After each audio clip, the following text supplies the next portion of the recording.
เนาะห่างกลางย่างอยู่บาทนี่พี่น้องเอ้ยอ้าวเราไปอยู่ไปส้นอยู่ใส่เด้สบายนี่พี่น้องบ่ได้มาทักมาทายกันแต่เฮิงแหละเนาะมาอยู่นี่แต่ยามฝนโพโดนใช้แต่มุงรับมุงนอนได้บาทนี้อยู่มุงใดนั่นโอ้ไม่เท่าหน้า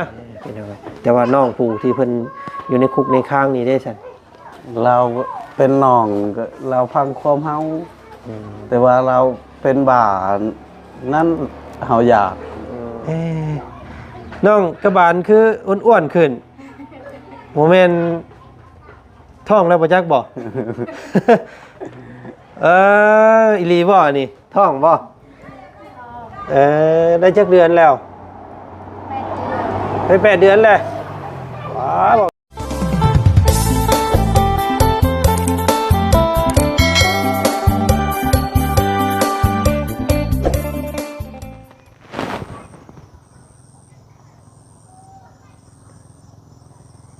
พาตัวเป็นเติดเนาะห่างกลางย่างอยู่บาทนี่พี่น้องเอ้ยอ้าวเราไปอยู่ไปส้นอยู่ใส่เด้สบายนี่พี่น้องเอ้ยเนาะมุนเติดอยู่พี่น้องเนาะโหเห็นยังเลยเป็นจางปางเอาเนาะเฮือนชานบ้านซองหลังนี้หลายคู่หลายคนก็อาจจะจื้อจำกันได้พี่น้องเอ้ยเนาะหลายท่านก็คอมเมนต์มาว่าอยากให้ทางบ่าวจันมาหาหรือว่ามาอัปเดตการเป็นอยู่ของครอบครัวบ่าวตะโลกับสาวกระบาลบาสันชะพี่น้องเอ้ยมาแหละบ่เห็นยังเลยบาดที่นี่เนาะแอนเติดพากันไปซุ่งไปชนไปรี่อยู่ใส่เด้สบายนี่พี่น้องเอ้ยเนาะโมเมนต์เราไปอยู่ทางบ้านหลังเก่าเราพุ่นบ่เนาะอันเฮือนโก้งเฮือนเข้าเราพุ่นบ่พี่น้องเอ้ยอยู่หิมทางพุ่นบ่เนาะเนาะพี่น้องเนาะจังไดก็แล้วแต่พี่น้องเนาะก่อนสิเข้ารับเข้าเบิ่งเข้าส้มคลิปนี้ทางบ่าวจันเด้อพี่น้องเด้อกับทักทายสบายดีเนาะพ่อแม่พี่น้องหมู่เพื่อนกันเมื่อสุขสุคนเด้อเนาะเจอกันครับบ่าวจันอีกคือเก่าพี่น้องบรรยากาศตอนค่ำๆแรงๆ4 โมงสิเข้า5 โมงแรงแล้วพี่น้องไอ้ตอนนี้เนาะอากาศเริ่มเย็นเยือกๆหนาวช่วงกลางคืนพี่น้องไอ้กลางเว้นนี่ก็อากาศอบอุ่นเนาะโดยรวมอยู่เซโปนพี่น้องเอ้ยมื้อนี้เนาะพี่น้องเนาะตัดภาพบรรยากาศมาทางพี่น้องเอ้ย FC หลายท่านก็คอมเมนต์มาหาหลายเนาะว่าอยากให้ทางบ่าวจันเข้ามาเยี่ยมมายามถามข่าวเบิ่ง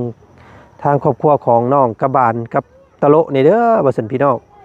มาแล้วก็เห็นสภาพตามที่ในรูปพี่น้องเนาะเป็นเติงกลางย่างอยู่บ่มีคนอยู่เลยพี่น้องเอ้ยเนาะเราไปอยู่มุงไม้แล้วบ่อันนี้เนาะว่าจังใดไปพี่น้องเอ้ยพูดแหละเนาะคือผู้โอ้สังเกตเห็นอยู่เฮือนหลังเก่าแล้วพุ่นพี่น้องเอ้ยโอ้เซนไปอยู่พุ่นแล้วเนาะตามเบิ่งไปพี่น้องไปอัปเดตเบิ่งครอบครัวนี้น้ำกันสำหรับครอบครัวนี้ก็หลายท่านเนาะก็สดสวยน้องเพิ่นเข้ามาก็บ่ทันมีเฮือนมีซ่านให้น้องเพิ่นอยู่พี่น้องเอ้ยเนาะนี่แหละสาวกระบาลก็ได้ลูก2 คนเนาะผู้หญิงเบิด2เลยว่าซั่นซะพี่น้องกำลังเป็นแต่ฮักแต่แพงก็ขอบพระคุณเนาะทุกท่านที่สดสวยครอบครัวของเราบ่ว่าสิเป็นค่าฝากน้องหรือว่ากับข้าวกับน้ำสาดมอนมุ่งแหละพี่น้องเอ้ยเนาะจนล่าสุดนี่จักสิเป็นจังไดเนาะไปอัปเดตไปเบิ่งไปชมพร้อมๆกันกับบ่าวจันกันเลยไปเนาะ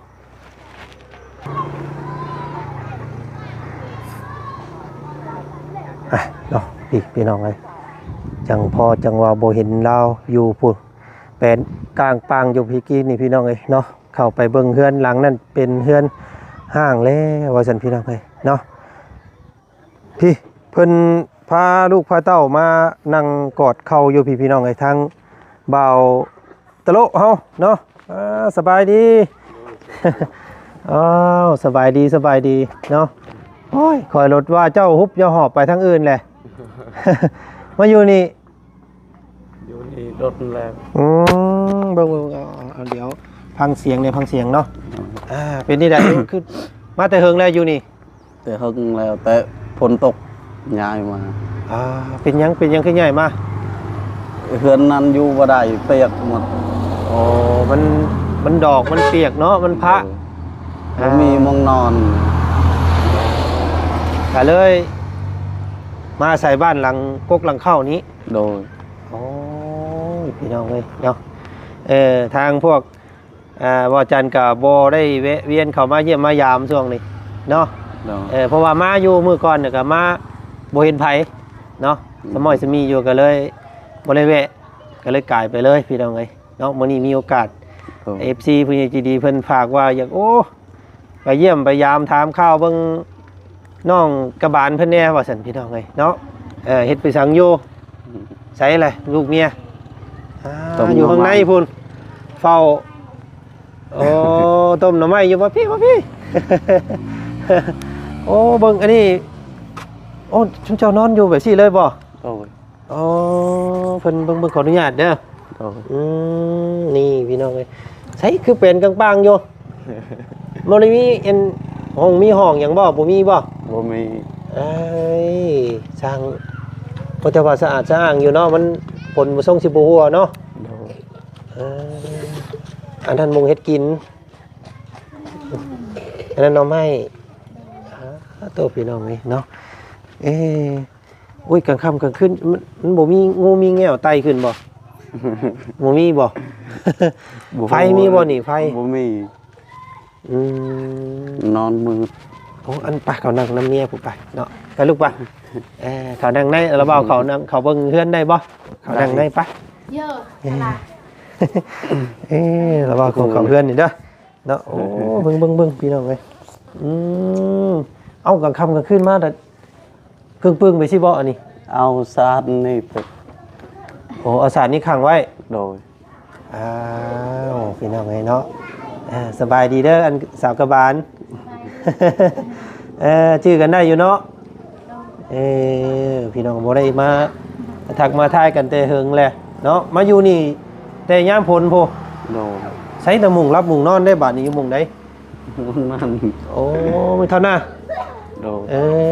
พี่น้อง อยู่มีมุง นี่มุงนอนเล่า โดย พากันนอนอยู่นี่บาดนี้เนาะอันนี้มุงจูพื้นจูไฟเฮ็ดอยู่เฮ็ดกินโอ้มันก็สิใครกว่ามุงกันเรือนหลังเก่าเจ้าอยู่พุ่นอยู่ดอกเนาะ โดย อย่างน้อยก็ยังบ่มีสังกะสีบ่ฮัวเด้พี่น้องเอ้ยมันแตกบ่อันนี้เป็นหยัง น้องขุดผู้ติดคุกครับ ตอนที่ว่าเพิ่นนั้นคุมขังตะกี้เพิ่นบ่ โดย ทุบเพิ่นคุบอันนี้มุนไปเลยอันนี้เนาะ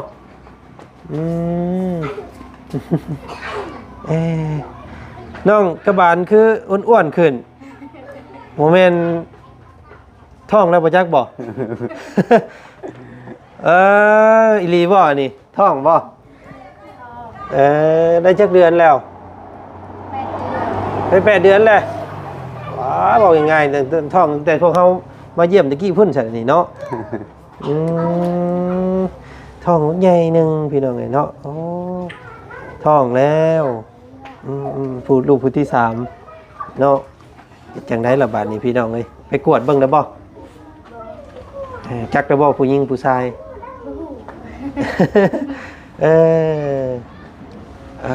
เอาพี่น้องเอ้ยเนาะเฮ็ดอีได้ซั่นเพิ่นน่าสิเป็นผู้ชายไปจักดอกบาดนี้เนาะเพราะว่าทางว่าวตะโลคนอยากได้ผู้ชายอยากได้อันลูกไผ่มาเฮือนเนาะ โอ้ยดุท้องอีกแล้วพี่น้องเอ้ยเนาะเฮ็ดอีได้สับบาดนี้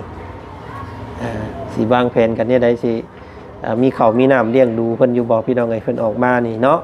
8 เดือนอีกเดือนนึงก็ได้นี่เนาะ ไปเฮ็ดเวียกเฮ็ดงานหยังซะเดือน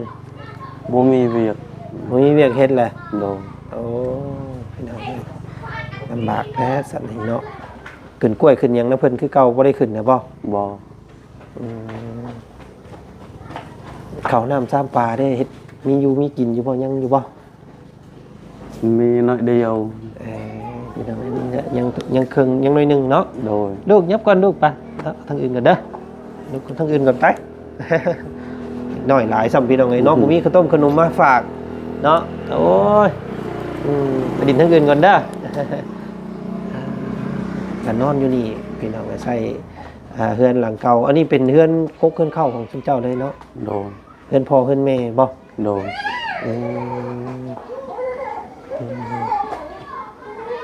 พี่น้องและอันไผสามีสิทธิ์อยู่บ้านหลังนี้อันน่ะแบบว่าเป็นของไผนะบ้านหลังนี้นี่ไอ้น้องเจ้าตกลงกันนะให้ไผอยู่ เฮานี่อยู่ เจ้าบ่ โดย เป็นยังไงแต่ว่าน้องผู้ที่เพิ่นอยู่ในคุกในค้างนี่ได้ซั่น เราเป็นน้องก็เราพังความเฮาแต่ว่าเราเป็นบ่านั่นเฮาอยากคันเราเมื่อเราดีขึ้นเราบ่สูบอีกอยากเราพังความเฮา แต่ก็อยู่ร่วมกันเนาะ โดย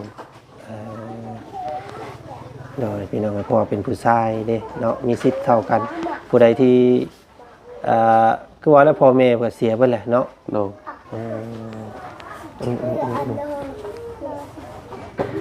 อ้าวเนาะโอ้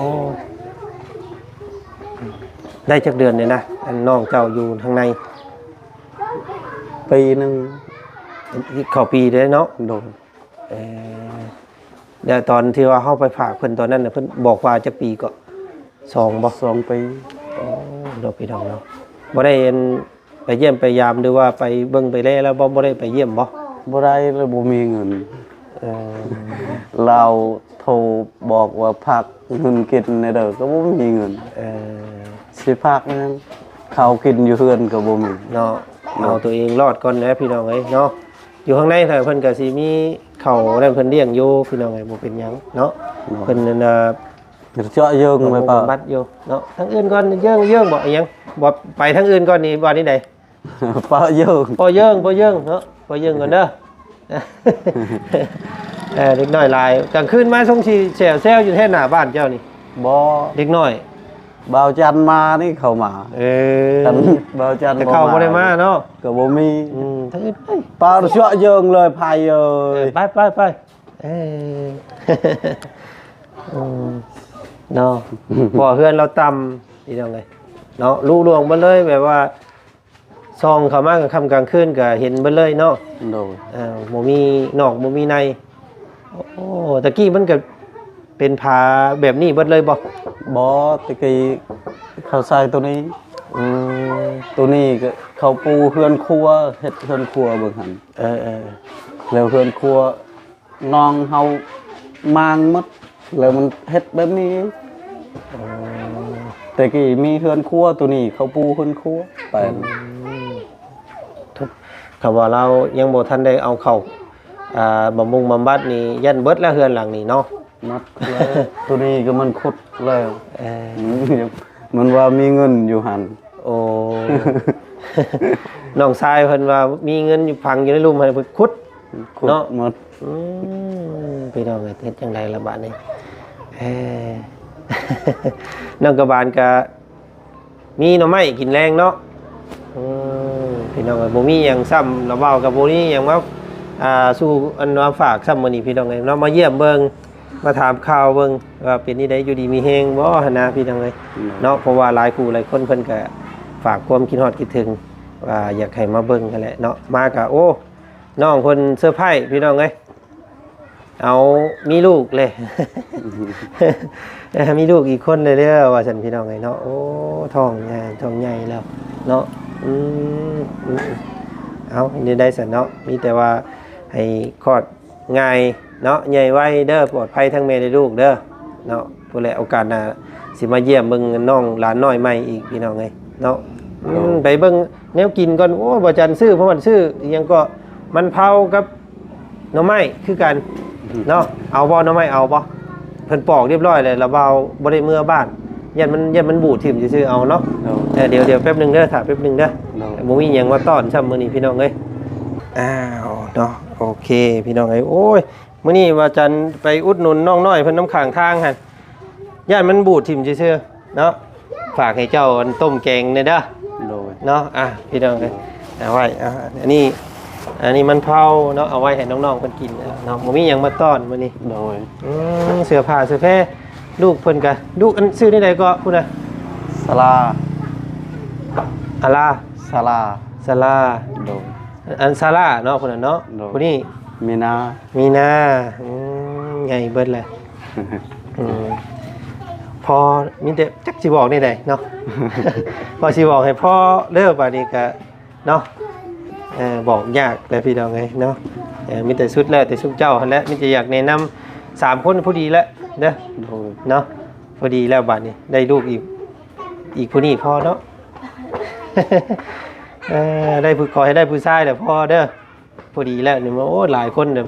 เลี้ยงเพิ่นบ่ไหวได้นี่พี่น้องเอ้ยเนาะจักสิหาข้าวหาน้ำในใส่ข้าวกระสอบหนึง6แสน7แสนเดี๋ยวนี้เนาะ โดย พากันอยู่แบบนี้บาดนี้พี่น้องเอ้ยเนาะมีแต่รอมือน้องออกมาจักเพิ่นสิว่ากันได้ใดบาดนี้เนาะออกมาเนี่ยก็จักสิเพิ่นสินอนอยู่ไสเจ้าสิเฮ็ดบางแผนได้สบายคำว่าน้องออกมา น้องออกมาก็ถามเบิกเราอยากอยู่นี่ก็จำเป็นไปอยู่เฮือนเก่าหั่นแหละเฮือนน้อยหั่น สมมุติว่าเฮาถามน้องเลยว่าเราสิอยู่นี้เนาะ โดย เจ้าก็ต้องย้ายไปซ่อมแซมตัวนั้นมันมาอีกเนาะ โดย จังไดล่ะบาดนี้พี่น้องเอ้ยลูกก็น้อยๆสิเกิดได้เนาะพื้นไฟก็บ่มีแต่เฮือนหลังใหญ่ซื่อๆได้พี่น้องเอ้ยเนาะ โดย แต่พ่อแต่แม่เพิ่นว่าเพิ่นน่ะเทพื้นเทหยังให้นี่ โดย เป็นเสาดินอย่างดีอยู่พี่น้องแต่ว่ามันไหม้มันติดอยู่นี่กับพวกสิขึ้นคือเก่าได้นี่เนาะ โดย หมอเฮกแต่กระโปงไปทางไหนเบ่ไหร่มีเท่านั้นบ่ ต่อที่ซื้อให้นั่นแหละเนาะ โดย น้ำในได้เอาใส่บัดนี้มาใส่ น้ำมาดาน อันนี้ว่าไปตักน้ำสร้างหมู่เก่าผู้ไกลแล้วเนาะ ไปอาบไปยังอยู่พุ่นบ่นี่น้ำบาดาลพุ่น อาบอยู่หั่นตักเห็ดกินตักเอาน้ำมาดาน สพี่น้องไอ้เนาะกินหน่อไม้หน่อมันมันก่อนเสร็จเนาะ เบื้องหน้าเราคือทรงสิเป็นผู้หญิงอยู่เป็นผู้ชายอยู่บัดนี้เนาะบ่หน้าเราเป็นเงินขี้ผ้ารุ่นเบิ่งแหน่สพี่น้องไอ้เนาะน้องเงินกระบาลเฮาท้องเลยเด้อพี่น้องเอ้ยเนาะเอามีป้าลุงเพิ่นบอกให้มาเยี่ยมมายามเบิ่งมื้อนี้ก็เลยบ่ได้ซื้อข้าวต้มขนมมาซ้ำนี้แต่มันเผาเด้อปันกันกินเด้อลูกๆเด้อเบิ่งเอาเงินให้น้องน้อยเพิ่นอันนั้นซื้อขนมก่อนจัก10จัก20เนาะเบิ่งเอาใส่2หมู่นั้นไปทางใดล่ะเอาลูกเอาไปซื้อขนมแล้วถึงเด้อนมมือนมมือ ไหว้ไว้ นมมือก่อนบอกเพิ่นนมมือเด้อเอานิดหน่อยเอาสอนเพิ่นก่อนขอบใจเบาจันไหม ญาติบ่บ่ญาติเฮ้ยโอ้ แน่นอนไม่พระ เพิ่นเอาขนมเพิ่นเอาเงินให้บัญชีให้ แต่ว่าน้องมือมันน่ะ บ่ญาติแล้วว่าพอลุงมาเอาเงินให้ซื้อขนมซื่อๆเนาะ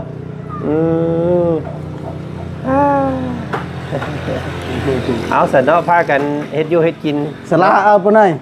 กินข้าวกินน้ำก่อน แน่นอนไม่พระนะ สิมาเยี่ยมเมืองใหม่อีกเด้อ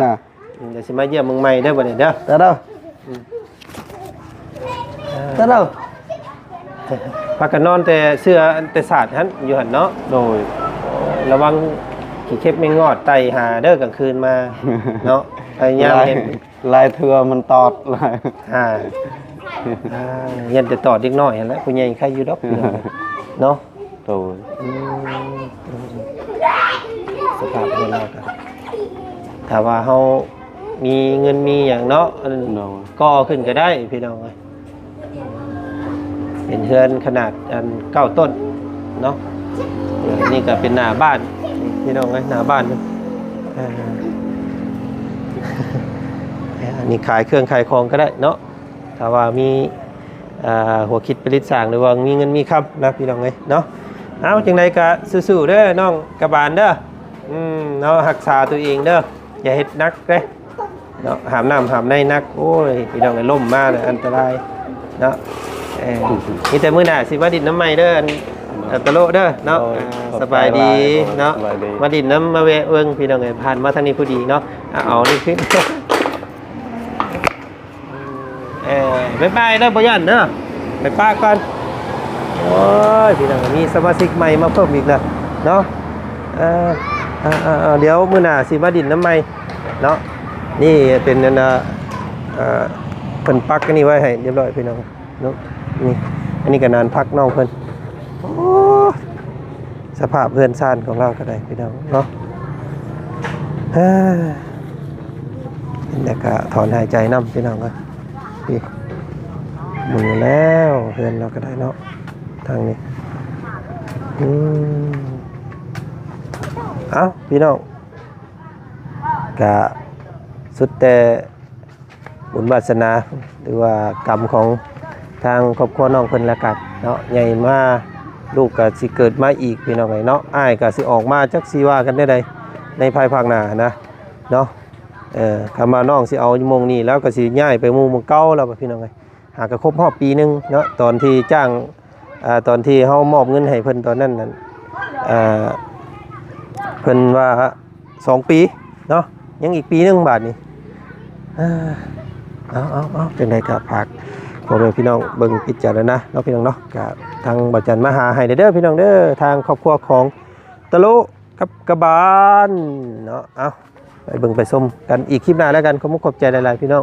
วันนี้ทักทายสบายดีสำนีก่อนเด้อเนาะ